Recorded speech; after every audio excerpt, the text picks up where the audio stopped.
let's just get this out the way now. I got sick of them. I popped them off. These are too strong. Next. I did not post for, I believe, 2 weeks. I don't know, time flies and I lose track. But let me explain, okay? I know I was like, the last time I posted, I planned to post the next week, and then I realized the next week that I forgot that it was my turn to host book club, and it was in person this time. And I procrastinated the whole week cleaning my apartment. So yeah. Oh, and I still had practice at that point, so between that and getting my apartment ready, that was my own fault. I'm a procrastinator. What do you do? You know? And so I had book club that Friday, and then that weekend I had my last tournament of the year, or club season. And that was a 3-day because that was over Memorial Day weekend. So I did that, and then I came back last week, and I ended up having an end of the year party for club, for the team, midweek. And then at the end of the week, I actually went to a concert. I went to see Paramore. If you haven't seen them or aren't planning to, maybe go buy a ticket, because that concert was amazing. I loved it. It was actually my friend whose fiance got her the tickets, and she invited me, and it was amazing, and she loved it too. And then this past weekend I was dog sitting, and I also went over to one of my friends just bought a house.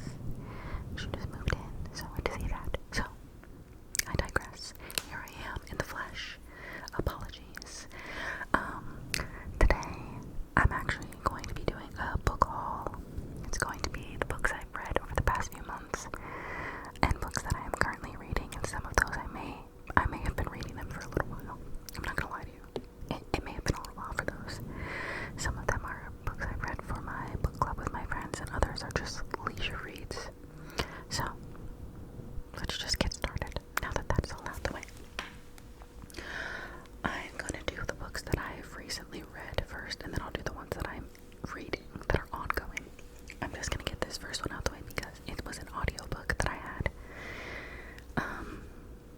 This one was called The Spanish Love Deception. This book was one that we read for book club. I'm gonna read the description for each of them, and then I'll give like an opinion. So this one says, this rom-com about a young woman who agrees to fake date a colleague and bring him to her sister's wedding has everything you could want in a romance. Catalina Martin desperately needs a date to her sister's wedding, especially since her little white lie about her American boyfriend has spiraled out of control. Now everyone she knows, including her ex and his fiancé, will be there and eager to meet him. She only has 4 weeks to find someone willing to cross the Atlantic and aid in her deception. New York to Spain is no short flight, and her raucous family won't be easy to fool. Enter Aaron Blackford, her tall, handsome, condescending colleague, who surprisingly offers to step in. She'd rather refuse. Never has there been a more aggravating, blood-boiling, and insufferable man. But Catalina is desperate, and as the wedding draws nearer, Aaron looks like her best option, and she begins to realize he might not be as terrible in the real world as he is at the office. Now, this was a book club book, of course. It wasn't my choice, but like, a lot of my friends did not like this book. They were like, no, this is stupid, the character is annoying. I would rate this book like a 6, and I'll be honest, I did not finish it. I think I had maybe like 4 or 5 chapters left. That's just an estimate. But I also could not stand the main character, I'm not gonna lie. Catalina was so annoying, and I feel like they always make the women like the main characters that are women, they make them so annoying in these books. But I think what was like corny to my friends was like there was like really specific banter between her and the guy, Aaron, and it was really like just weird. Like, you guys clearly don't like each other, but like you don't have to, like, there would be like, it felt like you would read 20 minutes of just banter back and forth instead of like an actual story happening. Anyways, I would give it like a 6 out of 10. I didn't think it was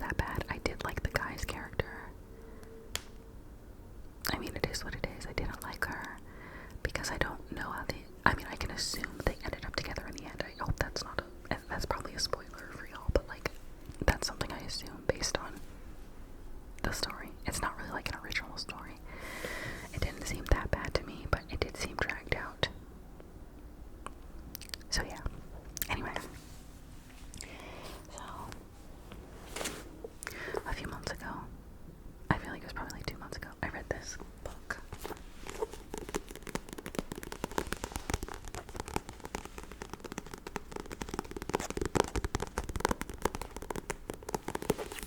This book is called The Final Girl Support Group. And I don't know if I've read the back of this one on this channel before. But either way. This one says, from chainsaws to summer camp slayers, Grady Hendrix' fast-paced and wickedly humorous thriller The Final Girl Support Group pays tribute to and slyly subverts our most popular horror films. Lynette Tarkington is a real-life final girl who survived a massacre. For more than a decade, she's been meeting with 5 other final girls and their therapist in a support group for those who endured the unthinkable, working to put their lives back together. Then one woman misses a meeting and Lynette's worst fears are realized. Someone knows about the group and is determined to rip their lives apart again, piece by piece. But the thing about Final Girls is that no matter how bad the odds, how dark the night, how sharp the knife, they will never ever give up. I should have started this off by saying I am like a mystery, crime, horror book kind of girly. So like the last book that I was talking about is not like a typical read for me. At least it hasn't been in a while. This was a typical book. I saw it a while ago, put it on my list on Goodreads. Yes, I have a Goodreads. For my want to read, and I finally bought it. Overall, I think because I read so many of these books and like a lot of stuff is expected, I didn't expect who the killer was at the end of this one. So that was pretty good. That was like a plot twist for me. Or, let me rephrase that. I didn't expect part of who the killer was. There were 2 working in codes together. Was not expecting that, but I did expect one of them. If I had to rate this book, I would probably give it the same, like a 6 or maybe a 7. It's usually pretty hard for me to rate a book that's like fiction for the most part. I usually don't rate them like lower than like a 5 most of the time because I don't know, a lot of books aren't like that terrible to me, but I'm also not like I don't know, I don't really feel qualified to be rating books. But to me, I did enjoy this read. I read this one at work. And I was invested enough for like the time to pass, so like I think it was pretty interesting. It's my regular genre I would read. I've read one other book by this author, Grady Hendrix, and I liked that one too. So yeah, if you're like a horror type of person, this isn't necessarily horror, but like crime, murder, sorry. This is a book for you. I did enjoy it.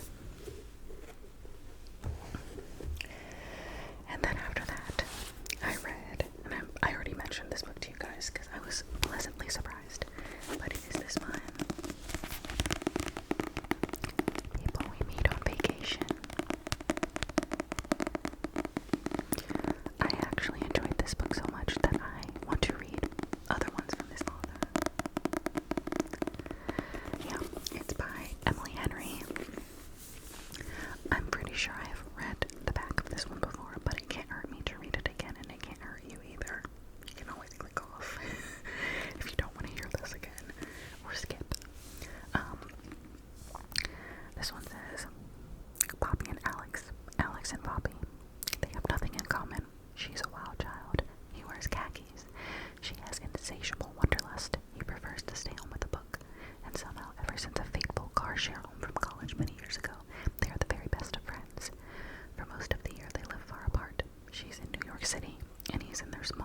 is not true. Like, I'm sure there's someone out there who probably acted exactly how her dad did in the book, but it's hard to like picture that stuff if you haven't seen anything even remotely close to her experience. So yeah, I would give the book a 5 or 6. Not my favorite. I didn't think it was horrible. But like, yeah, it's not something I would recommend to people. I wouldn't tell people like, go read this, because it wasn't like one of my favorites. The most recent one I read is, of course,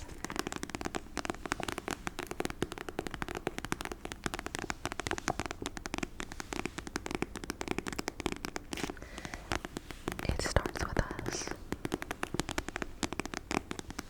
by Colleen Hoover. Now, I'm not like hopping on the bandwagon of Colleen Hoover's books.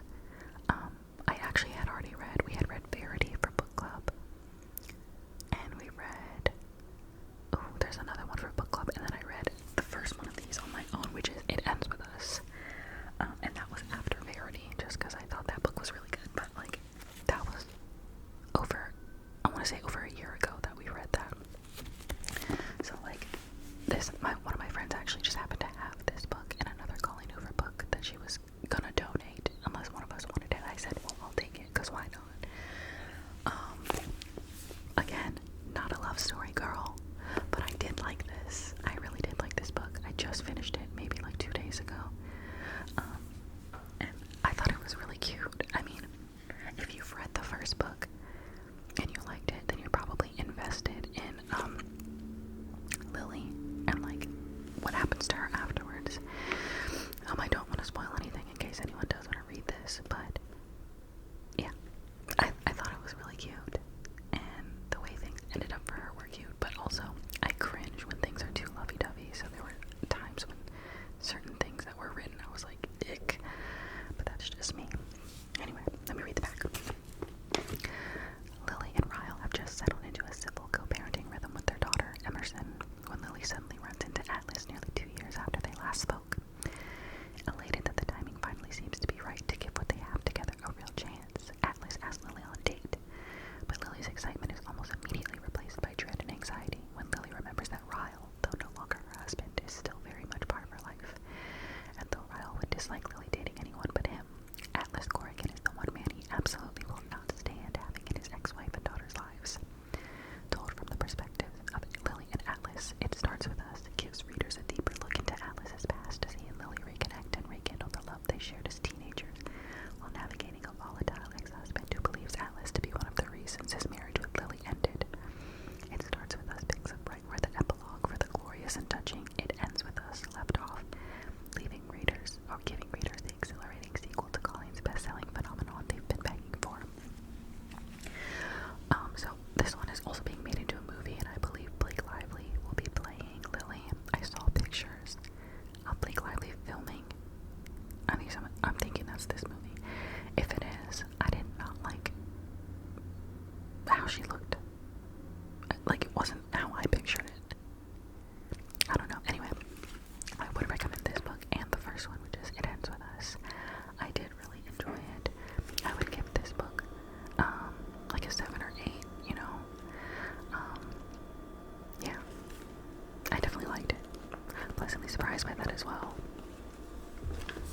So those are the books I've read in the past few months, and now I'm just going to show you some of the ones that I'm like currently reading, and some of them are taking forever, okay? Also, don't laugh at what I use as bookmarks. Sometimes they're envelopes, receipts, whatever. I don't have an actual bookmark. So, here's one. I actually think I may have shown this in a past video, but I don't remember. This one is called Ruin and Rising. It's the last book in the Shadow and Bone series, and that's also a show on Netflix. If you haven't seen it, I did not watch all of it because I read this book and another like book that's from a different series from the same author, but in the same type of world. And when I watched the first couple episodes on Netflix,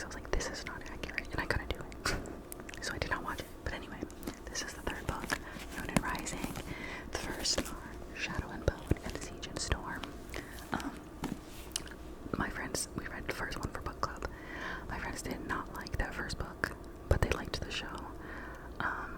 The second one, I didn't mind the first book. The second one was kind of slow, and this third one, I don't know. It's very, very slow. I've been trying to read this book for months, and I'm on page 128 out of like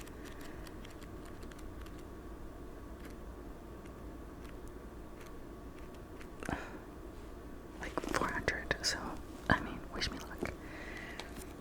For this one, the nation's fate rests with a broken sun summoner, a disgraced tracker, and the shattered remnants of a once great magical army. The Darkling rules from his shadow throne while a weakened Alina Starkov recovers from their battle under the dubious protection of the Zealots, who worship her as a saint. Now her hopes lie with the magic of a long-vanished ancient creature and the chance that an outlaw prince still survives. As her allies and enemies race toward war, only Alina stands between her country and a rising tide of darkness that could destroy the world. To win this fight, she must seize a legend's power, but claiming the Firebird may be her ruin. I'm not gonna lie to you, I don't know when I'll finish this book. I'm like determined because I hate starting a book and not finishing, but like, the struggle, man. And if I like get bored of a book in the middle, like I did here, I'll literally buy another book and start that instead. So that's an issue of mine. I need to just push through, but because I'm already like too far in, like why stop?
suspense. It's slow.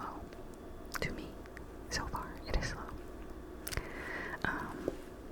I'm not even halfway yet, but I'm close. So, this one says private investigator Kira Vance spends her day navigating the labyrinth of Houston's legal world, and she knows all its shadowy players and dark secrets. On a seemingly normal day, she delivers a report to her top client when suddenly everything goes sideways and the meeting ends in a bloodbath. 24 hours later, the police have no suspects, but one thing is clear. A killer has Kira in his sights. Fiercely independent, Kira doesn't expect or want help from anyone, least of all unscrupulous lawyer Brock Logan and his elite security team. Instead, she launches her own investigation, hoping to uncover the answers that have eluded the police. But as Kira's hunt for clues becomes more and more perilous, she realizes that she alone may hold the key to finding a vicious murderer, and she knows she must accept help wherever she can find it if she wants to stay alive. I don't have much to say about this one. It's very slow for me. I'm not gonna, it's kind of boring so far. I'm gonna push through because, like I said, I like to finish my books once I start them, but like, it's not doing it for me. Like right now, I'd give it like a 4. I said I didn't rate anything below a 5, but that's where I'm at with this one so far, and I thought I would be more into it since it's kind of like a crime kind of book, but yeah, not much to say about that one. And the biggest book that I'm reading right now that I just started a few days ago is, I know, don't roll your eyes at me. This one was also one of the books that my friend was about to donate, so I said I would. This one is November 9th by Colleen Hoover. I'm literally on maybe like chapter 3, so I can't say much about this either, but I will read the back. Fallon meets Ben, an aspiring novelist, the day before her scheduled cross-country move. Their untimely attraction leads them to spend Fallon's last day in LA together, and her eventful life becomes the creative inspiration Ben has always sought for his novel. Over time, and amidst the various relationships and tribulations of their own separate lives, they continue to meet on the same date every year, until one day Fallon becomes unsure if Ben has been telling her the truth, or fabricating a perfect reality for the sake of the ultimate plot twist. Can Ben's relationship with Fallon and simultaneously his novel be considered a love story if it ends in heartbreak? Again, I can't say too much about that one so far. It seems okay. I was immediately invested in It Starts With Us, probably because I had already read the first one. So this one